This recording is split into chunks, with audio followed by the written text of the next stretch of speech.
In 1905, in the City of Lights, a spectacle drew millions. Paris, at the heart of the world's most powerful empires, offered its citizens a glimpse of lands far away, and the people who lived there. But this was no celebration of culture. It was a cage, a stage built for humiliation, where human beings were displayed like animals. This was the human zoo of Paris. By the turn of the 20th century, France ruled over an empire covering more than 11 million square kilometers, from Senegal to Vietnam, from Algeria to New Caledonia. And with empire came an idea that Europeans were the pinnacle of civilization, and the rest of the world existed to be studied, ruled, and displayed. Human exhibitions had become popular entertainment across Europe. In Paris, Berlin, and London, colonial subjects were brought thousands of miles to perform their everyday lives for curious crowds. In the eyes of the public, this was education. In truth, it was dehumanization.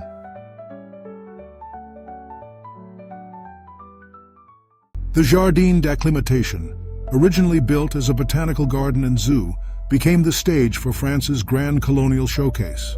For months, it was transformed into a patchwork of villages, Senegalese huts, Annamite markets from Vietnam, Kanak houses from New Caledonia. Men, women, and children from across the empire were brought here.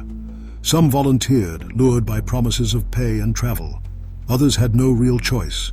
Once in Paris, they were housed in cramped quarters, dressed in costumes chosen by organizers, and instructed to live out a script, cooking, dancing, weaving, on cue for hours each day.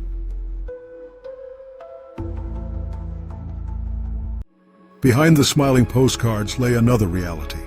Participants were watched constantly, with limited freedom to move outside the exhibition grounds. Food was basic, medical care minimal. In winter, some suffered illness from the cold. Their homes in the tropics had not prepared them for Paris's icy winds. For many, this was not just a performance, it was survival under the gaze of thousands. The human zoo was not only entertainment, it was propaganda. Organizers claimed these displays proved the success of the French civilizing mission.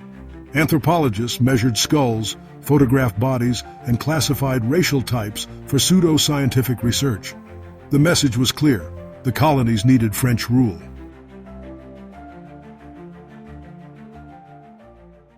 Most participants' names are lost to history. We know little of what happened to them after they returned home, or if they returned at all.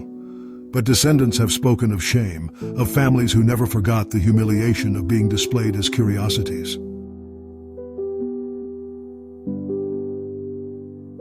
The Paris Human Zoo was not the last. Similar exhibitions continued into the 1930s. But after World War II and the horrors of Nazi racial ideology, public opinion began to shift. Still, the stereotypes these shows reinforced lived on, in films, books, and the attitudes of generations. They came to Paris as living exhibits, but they left a legacy that cannot be caged.